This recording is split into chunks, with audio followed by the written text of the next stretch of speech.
उनमें अल्पसंख्यक में सबसे ज़्यादा मुसलमान ही हैं। ईसाई और यहूदी और मुसलमानों सब अल्पसंख्यक में आते हैं, लेकिन निशाना हमारे ऊपर है। अल्पसंख्यक लड़कियों को 50% एडमिशन दिया जाए। मैं पूछना चाहता हूँ कि आपको हम मुसलमानों की लड़कियों की इतनी फिक्र क्यों हो रही है? कुरान की तिलावत करेगा युमसी काफिरन, लेकिन सूरज डूबने से पहले पहले, शाम होने से पहले पहले वो काफिर हो जाएगा। वयुमसी मोमिनन युस्बिहु काफिरन, शाम को मगरिब की नमाज पढ़ेगा, कुरान पढ़ेगा, ईशा की नमाज पढ़ेगा, ईमान की हालत में रात गुजारेगा, पूरी रात ईमान की हालत में गुजारेगा, दुआ पढ़ के सोएगा, लेकिन सुबह उठेगा तो वो काफिर होगा। क्यों?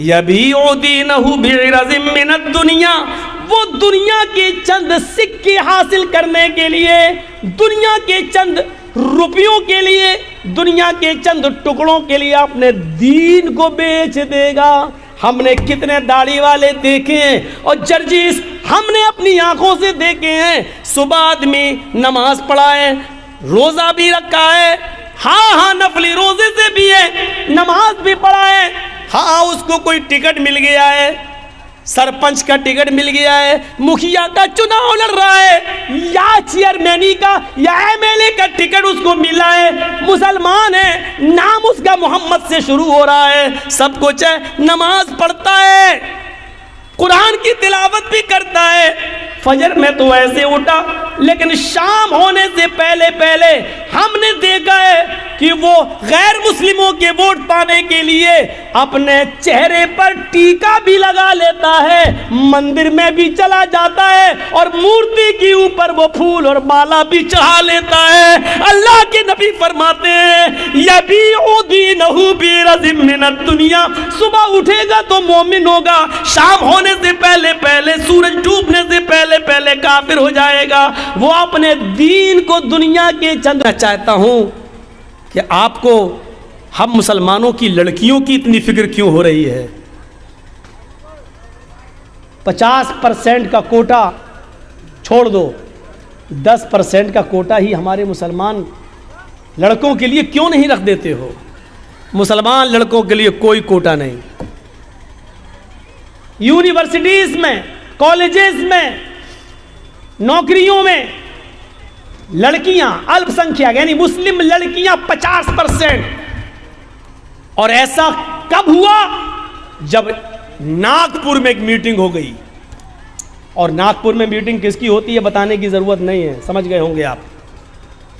जब मीटिंग हो गई और उस मीटिंग में यह तय कर दिया गया कि अब मुसलमान लड़कियों को स्कूलों में ज्यादा से ज्यादा एडमिट करो और गैर मुस्लिम लड़कों को ज्यादा से ज्यादा छूट दे दो, और वो लड़के इन लड़कियों के साथ दोस्ती करें और दोस्ती प्यार और मोहब्बत में बदल जाए, और प्यार और मोहब्बत में बदलने के बाद ये दोनों लड़का लड़की कोर्ट मैरिज करें और 2 बच्चे 3 बच्चे पैदा करने के बाद इन लड़कियों को छोड़ दिया जाए आवारा, और लड़के जो पैदा हों बच्चे उनको अपने पास रख लिया जाए, और लड़कियों को जो आई हैं उनको धक्के देके भगा दिया जाए। ये प्लानिंग जब हो चुकी उसके बाद यूनिवर्सिटी में 50% कोटा दे दिया जा रहा है। और कुछ ना आकिबत अंदेश आज भी महाराष्ट्र की सरजमीन पर जो मुस्लिम नेता लोग हैं, मुस्लिम लीडर, गवर्नमेंट बहुत अच्छा काम कर रही है हमारी लड़कियों के लिए। ये उन्हीं के दलाल होते हैं। आपने लड़कों के लिए कोशिश क्यों नहीं की? सोचो आप। और बंगाल की एक लड़की, एक औरत, हम नहीं नाम लेंगे, एक हाजी की बेटी, समझ गए ना? बस एक इंटरव्यू में आके क्या बोलती है कि इस्लाम इतना तंग दिल नहीं है कि एक गैर मुस्लिम लड़के के साथ शादी करने पर वो हमें इस्लाम से निकाल दे।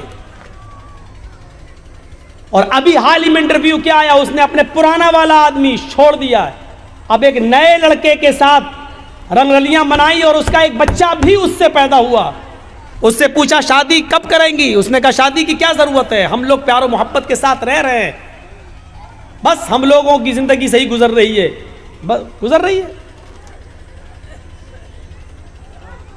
तुम्हारे बयान से मुझे कोई एतराज नहीं है, लेकिन तुम ये कहो कि इस्लाम इसको बुरी नजर से नहीं देखता, हमें इस जुमले पर एतराज है। बस तुम नंगा नाच नाचो, नंगी होकर घूमो, मुझे कोई फर्क नहीं पड़ता मेरे ऊपर, लेकिन जब इस्लाम से जोड़ने की कोशिश करोगी, अपने इस घिनौने किरदार को, इस कैरेक्टर को जब इस्लाम से जोड़ोगी, तो हम मुदाफियत के लिए अपनी आवाज उठाएंगे। इसके लिए चाहे मीडिया हमें नंगा करे, चाहे जो भी करे, हम सबकी सुनेंगे, लेकिन हम इस्लाम की आवाज को बुलंद करेंगे और बताएंगे कि गलत क्या है।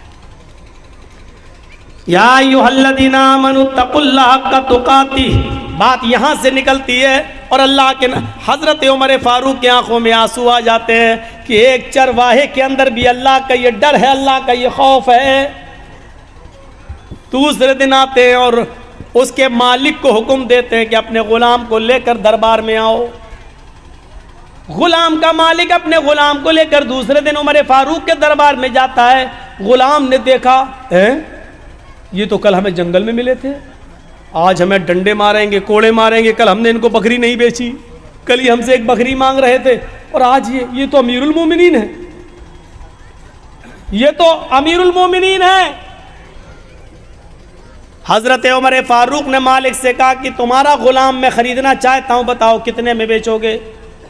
उसने कहा अमीरुल मोमिनीन, मेरा गुलाम बड़ा नेक है, अल्लाह वाला, मैं इसको नहीं बेच सकता। हजरत उमर फारूक ने कहा देखो इसको मुझे ज़रूरत है, मैं तुम्हें इसकी डबल कीमत दूंगा, जो लोग इसकी कीमत दे रहे हों उससे डबल कीमत मैं तुम्हें दे दूंगा, लेकिन मुझे इस गुलाम की ज़रूरत है।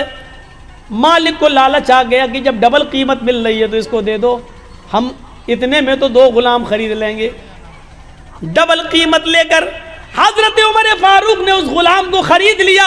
अब उस गुलाम का डर और बढ़ गया कि अब तो मैं उमर फारूक का गुलाम हो गया, अब ये मुझे कल की सजा न दें, कहीं मारे नहीं। हजरत उमर फारूक उनको अपने घर पे लाते हैं। गुलाम बराबर डरता जा रहा है, ये वही चरवाहा है जो कल बकरी चरा रहा था, अब इसके दिल में डर पैदा होता चला जा रहा है। हजरत उमर उसको खजूर खिलाते हैं, पानी पिलाते हैं और कहते हैं कि मैंने तुम्हें तुम्हारे मालिक से ख़रीद लिया है और अब मैं तुम्हें आज़ाद कर रहा हूँ, जाओ, तुम मेरे ग़ुलाम नहीं हो, मैंने तुम्हें आज़ाद कर दिया है। जानते हो मैंने तुम्हें क्यों आज़ाद किया है? तुम उस आदमी के ग़ुलाम थे, ग़ुलामी की ज़िंदगी गुजारते तो तुम अल्लाह की इबादत नहीं कर सकते थे, तुम्हें फ़र्ज़ नमाज पढ़ने का मौका मिलता, फिर ग़ुलाम की तुम बात मानते इसलिए तुम्हें इबादत करने का मौका नहीं मिलता। अब तुम्हें इबादत का मौका ही मौका है। कल तुमने ये कहा था कि अल्लाह रब्बुल आलमीन को क़यामत के दिन में क्या जवाब दूंगा, इस जुमले की वजह से आज तुम्हें आज़ादी मिल गई है, इस कलमे ने तुम्हें आज़ादी दी है। अगर इसी तरीके से अल्लाह से डरते रहे तो इंशाअल्लाह क़यामत के दिन अल्लाह ताला तुम्हें जहन्नम से भी आज़ादी दिला देगा। अगर इसी तरीके की तुम्हारी ज़िंदगी गुजरती रही तो तक़वे वालों को इनाम मिल जाता था, जो अल्लाह से डरते थे उसको अमीरुल मोमिनीन इनाम देते थे। मेरे भाइयों, आज हमने किसी अल्लाह से डरने वाले को इनाम दिया? किसी नेक और मुत्तकी आदमी को देखा तो कभी हिम्मत पड़ी कि हम उसको कुछ मदद कर दें? कभी हमारी हिम्मत नहीं पड़ती कि हम इसकी कुछ मदद करें। क्यों? मदद करने की हिम्मत नहीं पड़ती। आपने देखा होगा, एक लड़का है, उसका बाप इंतकाल कर चुका है, उसके पास 1 बीघा जमीन है। अब देखिए मैं आपको कहां ले जा रहा हूं। उसके पास 1 बीघा जमीन है, 1 बीघा जमीन है, लेकिन अचानक उसकी मां को कैंसर होता है, बाप उसका इंतकाल कर चुका है, उसके पास बस 1 ही बीघा जमीन है, उसकी मां का इलाज होना है, इलाज के लिए उसको अपनी जमीन बेचना पड़ रही है। उस जमीन की कीमत 2 लाख है। हम गांव के सरपंच हैं, हम गांव के मुखिया हैं, हम गांव के पैसेदार हैं, हम गांव के अमीर आदमी हैं, हमारी नज़र ख़राब है, हम उस ज़मीन को ख़रीदना चाहते हैं, हमारे घर से लगी हुई है वो ज़मीन, और हमें मालूम है कि ये बेचेगा क्योंकि इसकी माँ बीमार है। ऐसा है कि नहीं आजकल? ऐसा है ना? 2 लाख की ज़मीन, हमें मालूम है उसकी कीमत 2 लाख की है, लेकिन अब हमें मालूम है कि उसका बाप नहीं है, माँ बीमार है, वो इलाज कराएगा और इलाज के